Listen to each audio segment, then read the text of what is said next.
ओम श्री साई नाथाय नमः। श्री साई सच्चरित्र अध्याय 35। इस अध्याय में काका महाजनी के मित्र और सेठ, निर्बीज मुनक्के, बांद्रा के एक गृहस्थ की अनिद्रा, बालाजी पाटिल नेवासकर तथा बाबा का सर्प के रूप में प्रकट होना। इस अध्याय में भी उदी का महात्म्य ही वर्णित है।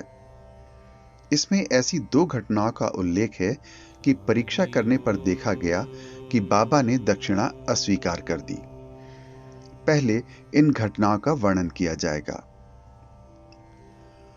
आध्यात्मिक विषयों में सांप्रदायिक प्रवृत्ति उन्नति के मार्ग में एक बड़ा रोड़ा है। निराकारवादियों से कहते सुना जाता है कि ईश्वर की सगुण उपासना केवल एक भ्रम ही है और संतगण भी अपने सदृश ही सामान्य पुरुष हैं। इस कारण उनकी चरण वंदना कर उन्हें दक्षिणा क्यों देनी चाहिए।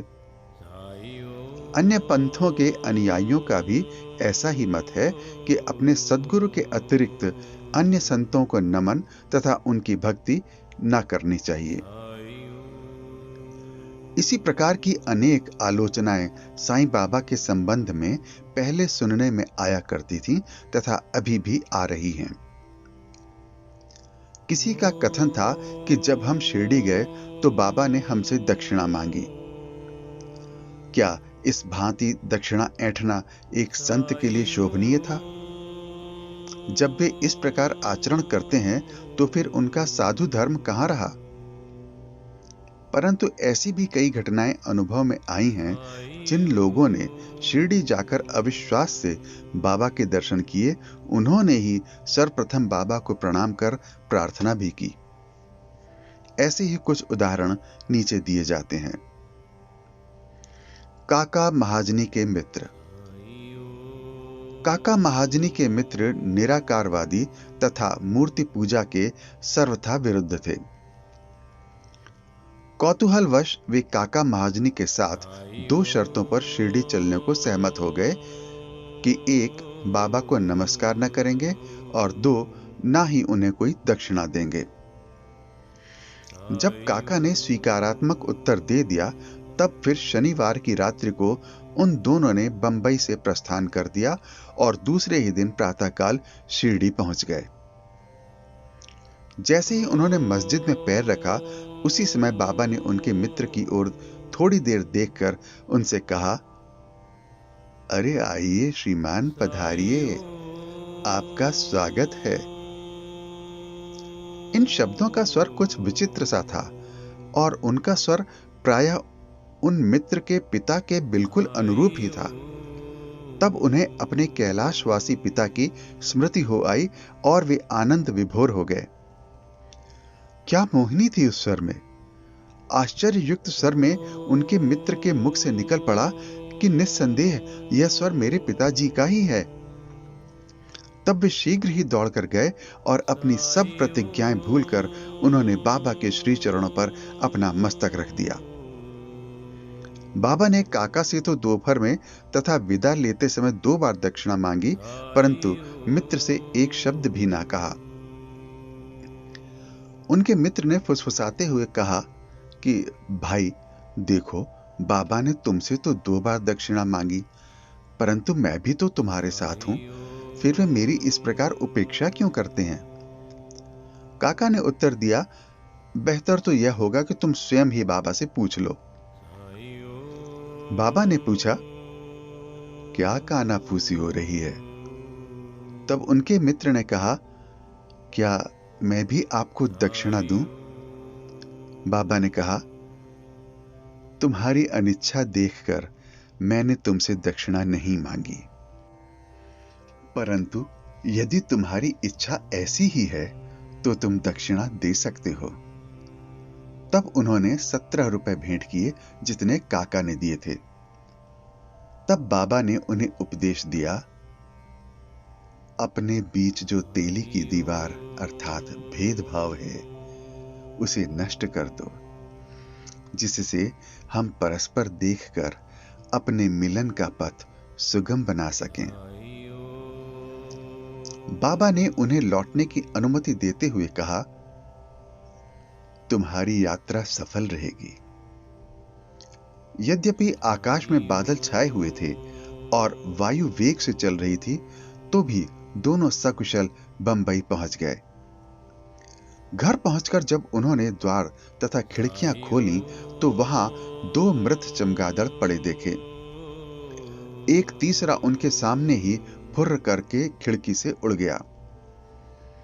उन्हें विचार आया कि यदि मैंने खिड़की खुली छोड़ी होती तो इन जीवों के प्राण अवश्य बच गए होते।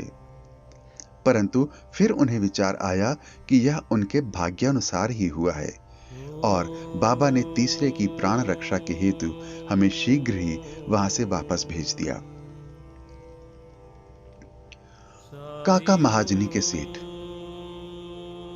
बंबई में ठक्कर धर्मसिंह जेठाभाई सॉलिसिटर कानूनी सलाहकार की एक फर्म थी। काका इस फर्म के व्यवस्थापक थे।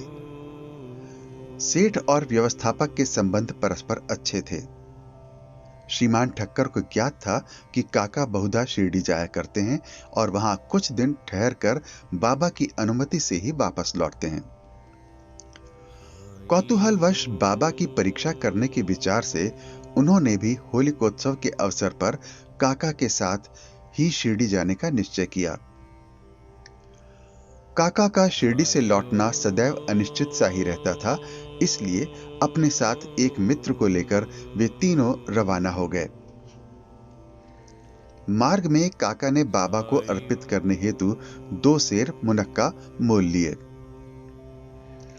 ठीक समय पर शिरडी पहुंचकर वे उनके दर्शनार्थ मस्जिद में गए। बाबा साहेब तरखड़ भी तब वहीं पर थे। श्री ठक्कर ने उनसे आने का हेतु पूछा। तरखड़ ने उत्तर दिया कि मैं तो दर्शन के लिए ही आया हूं, मुझे चमत्कारों से कोई प्रयोजन नहीं। यहां तो भक्तों की हार्दिक इच्छाओं की पूर्ति होती है।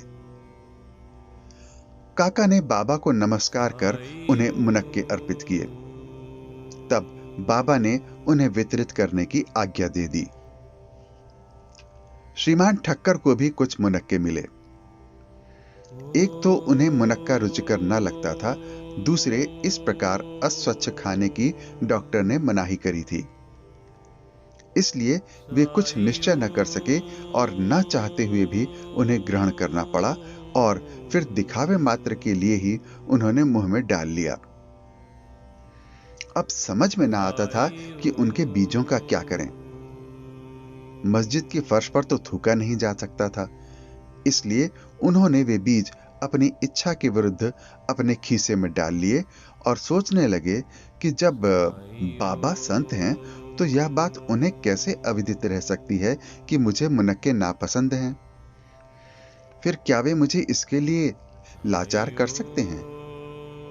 जैसे ही यह विचार उनके मन में आया, बाबा ने उन्हें कुछ और मुनक्के दिए, पर उन्होंने खाया नहीं और अपने हाथ में ले लिया। तब बाबा ने उन्हें खा लेने को कहा।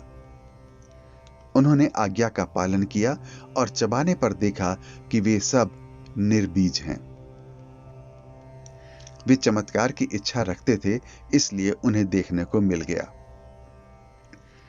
उन्होंने सोचा कि बाबा समस्त विचारों को तुरंत जान लेते हैं और मेरी इच्छानुसार ही उन्होंने उन्हें बीज रहित बना दिया है।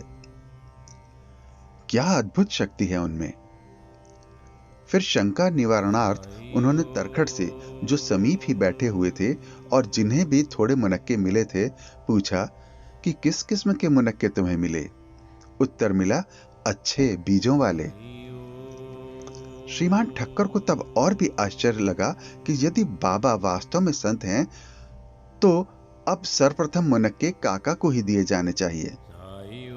इस विचार को जानकर बाबा ने कहा, अब पुनः वितरण काका से ही आरंभ होना चाहिए। यह सब प्रमाण श्री ठक्कर के लिए पर्याप्त थे। फिर श्यामा ने बाबा से परिचय कराया कि आप ही काका के सेठ हैं। बाबा कहने लगे कि ये उनके सेठ कैसे हो सकते हैं, इनके सेठ तो बड़े विचित्र हैं। काका इस उत्तर से सहमत हो गए। अपना हट छोड़कर ठक्कर ने बाबा को प्रणाम किया और वाड़े को लौट आए। मध्याह्न की आरती समाप्त होने के उपरांत वे बाबा से प्रस्थान करने की अनुमति प्राप्त करने के लिए मस्जिद में आए। श्यामा ने उनकी सिफारिश की। तब बाबा इस प्रकार बोले, एक सनकी मस्तिष्क वाला सभ्य पुरुष था, जो स्वस्थ और धनी भी था। शारीरिक तथा मानसिक व्यवस्थाओं से मुक्त होने पर भी वह स्वतः ही अनावश्यक चिंताओं में डूबा रहता और व्यर्थ ही यहां वहां भटककर अशांत बना रहता था। कभी वह स्थिर और कभी चिंतित रहता था। उसकी ऐसी स्थिति देखकर मुझे दया आ गई और मैंने उससे कहा कि कृपया अब आप अपना विश्वास एक इच्छित स्थान पर स्थिर कर लें। इस प्रकार व्यर्थ भटकने से कोई लाभ नहीं। शीघ्र ही एक निर्दिष्ट स्थान चुन लो। इन शब्दों से ठक्कर की समझ में तुरंत आ गया कि यह सर्वथा मेरी ही कहानी है। उनकी इच्छा थी कि काका भी हमारे साथ ही लौटें। बाबा ने उनका ऐसा विचार जानकर काका को सेठ के साथ ही लौटने की अनुमति दे दी। किसी को विश्वास न था कि काका इतने शीघ्र शिरडी से प्रस्थान कर सकेंगे। इस प्रकार ठक्कर को बाबा द्वारा विचार जानने का एक और प्रमाण मिल गया। तब बाबा ने काका से 15 रुपए दक्षिणा मांगी और कहने लगे, यदि मैं किसी से 1 रुपया दक्षिणा लेता हूं तो उसे 10 गुना लौटाया करता हूं। मैं किसी की कोई वस्तु बिना मूल्य नहीं लेता और ना तो प्रत्येक से मांगता ही हूं। जिसकी ओर फकीर ईश्वर इंगित करते हैं उससे ही मांगता हूं, और जो गत जन्म का ऋणी होता है उसकी ही दक्षिणा स्वीकार हो जाती है। दानी देता है और भविष्य में सुंदर उपज का बीजारोपण करता है। धन का उपयोग धर्मोपार्जन के निमित्त ही होना चाहिए। यदि धन व्यक्तिगत आवश्यकताओं में व्यय किया गया तो यह उसका दुरुपयोग है। यदि तुमने पूर्व जन्म में दान नहीं दिया है तो इस जन्म में पाने की आशा कैसे कर सकते हो? इसलिए यदि प्राप्ति की आशा रखते हो तो अभी दान करो। दक्षिणा देने से वैराग्य की वृद्धि होती है और वैराग्य प्राप्ति से भक्ति और ज्ञान बढ़ जाते हैं। 1, 2 और 10 गुना लो। इन शब्दों को सुनकर श्री ठक्कर ने भी अपना संकल्प भूलकर बाबा को 15 रुपए भेंट किए। उन्होंने सोचा कि अच्छा ही हुआ जो मैं शिरडी आ गया। यहां मेरी सब शंकाएं नष्ट हो गईं और मुझे बहुत कुछ शिक्षा प्राप्त हो गई। ऐसे विषयों में बाबा की कुशलता बड़ी अद्वितीय थी। यद्यपि वे सब कुछ करते थे, फिर भी वे इन सब से अलिप्त रहते थे। नमस्कार करने या ना करने वाले दोनों ही उनके लिए एक समान थे। उन्होंने कभी किसी का अनादर नहीं किया। यदि भक्त उनका पूजन करते तो इससे उन्हें ना कोई प्रसन्नता होती, और यदि कोई उनकी उपेक्षा करता तो ना कोई दुख ही होता। वे सुख और दुख की भावना से परे हो चुके थे। अनिद्रा। बांद्रा के एक महाशय कायस्थ प्रभु बहुत दिनों से नींद न आने के कारण अस्वस्थ थे। जैसे ही वे सोने लगते, उनके स्वर्गवासी पिता स्वप्न में आकर उन्हें बुरी तरह गालियां देते हुए दिखने लगते थे। इससे निद्रा भंग हो जाती और वे रात्रि भर अशांति महसूस करते थे। हर रात्रि को ऐसा ही होता था। जिससे कि वे किंग कर्तव्य विमूढ़ हो गए। एक दिन बाबा के एक भक्त से उन्होंने इस विषय में परामर्श किया। उसने कहा कि मैं तो संकट मोचन सर्व पीड़ा निवारणी उदी को ही इसकी रामबाण औषधि मानता हूं, जो शीघ्र ही लाभदायक सिद्ध होगी। उन्होंने एक उदी की पुड़िया देकर कहा कि इसे शयन के पूर्व माथे पर लगाकर अपने सिरहाने रखो। फिर तो उन्हें निर्विघ्न प्रगाढ़ निद्रा आने लगी। यह देखकर उन्हें महान आश्चर्य और आनंद हुआ। यह क्रम चालू रखकर वे अब साईं बाबा का ध्यान करने लगे। बाजार से उनका एक चित्र लाकर उन्होंने अपने सिरहाने के पास लगाकर उनका नित्य पूजन करना प्रारंभ कर दिया। प्रत्येक गुरुवार को वे हार और नैवेद्य अर्पण करने लगे। वे अब पूर्ण स्वस्थ हो गए और पहले के सारे कष्टों को भूल गए। बालाजी पाटिल नेवासकर ये बाबा के परम भक्त थे। ये उनकी निष्काम सेवा किया करते थे। दिन में जिन रास्तों से बाबा निकलते थे उन्हें वे प्रातः काल ही उठकर झाड़ू लगाकर पूर्ण स्वच्छ रखते थे। इनके पश्चात यह कार्य बाबा की एक परम भक्त महिला राधा कृष्ण माई ने किया और फिर अब्दुल ने। बालाजी जब अपनी फसल काट कर लाते तो वे सब अनाज उन्हें भेंट कर दिया करते थे। उसमें से जो कुछ बाबा उन्हें लौटा देते उसी से वे अपने कुटुंब का भरण पोषण किया करते थे। यह क्रम अनेक वर्षों तक चला और उनकी मृत्यु के पश्चात भी उनके पुत्र ने इसे जारी रखा। उदी की शक्ति और महत्व। एक बार बालाजी के श्राद्ध दिवस की वार्षिकी अर्थात बरसी के अवसर पर कुछ व्यक्ति आमंत्रित किए गए। जितने लोगों के लिए भोजन तैयार किया गया था उससे तिगने लोग भोजन के समय एकत्रित हो गए। यह देख श्रीमती नेवासकर किंग कर्तव्य विमूढ़ सी हो गईं। उन्होंने सोचा कि यह भोजन सबके लिए पर्याप्त न होगा और कहीं कम पड़ गया तो कुटुंब की भारी अपकीर्ति होगी। तब उनकी सास ने उन्हें सांत्वनापूर्ण शब्दों में कहा कि चिंता न करो, यह भोजन सामग्री हमारी नहीं है, ये तो श्री साईं बाबा की है। प्रत्येक बर्तन में उदी डालकर उन्हें वस्त्र से ढक दो और बिना वस्त्र हटाए सबको परोस दो, वे ही हमारी लाज बचाएंगे। परामर्श के अनुसार ऐसा ही किया गया। भोजनार्थियों के तृप्तिपूर्वक भोजन करने के पश्चात भी भोजन सामग्री यथेष्ट मात्रा में शेष देखकर उन लोगों को महान आश्चर्य और प्रसन्नता हुई। यथार्थ में देखा जाए तो जैसा जिसका भाव होता है उसके अनुकूल ही अनुभव प्राप्त होता है। ऐसी ही घटना मुझे प्रथम श्रेणी के उप न्यायाधीश तथा बाबा के परम भक्त श्री B.A. चौगुले ने बतलाई। फरवरी सन 1943 में करजत जिला अहमदनगर में पूजा का उत्सव हो रहा था। तभी इस अवसर पर एक वृहत भोज का आयोजन हुआ। भोजन के समय आमंत्रित लोगों से लगभग 5 गुने अधिक भोजन के लिए आए, फिर भी भोजन सामग्री कम नहीं हुई। बाबा की कृपा से सबको भोजन मिला। यह देख सबको आश्चर्य हुआ। साईं बाबा का सर्प के रूप में प्रकट होना।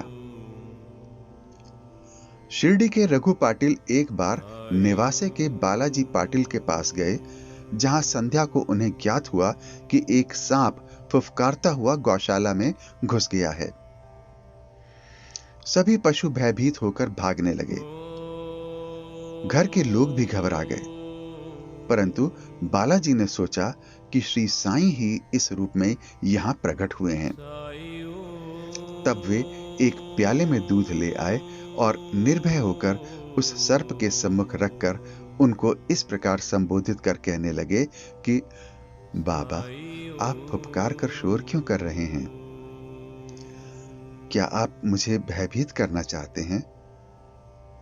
यह दूध का प्याला लीजिए और शांतिपूर्वक पी लीजिए। ऐसा कहकर वे बिना किसी भय के उसके समीप ही बैठ गए। अन्य कुटुंबजन तो बहुत घबरा गए और उनकी समझ में ना आ रहा था कि अब वे क्या करें। थोड़ी ही देर में ही वह सर्प अदृश्य हो गया और किसी को भी पता न चला कि वह कहां गया। गौशाला में सर्वत्र देखने पर भी वहां उसका कोई चिन्ह न दिखाई दिया।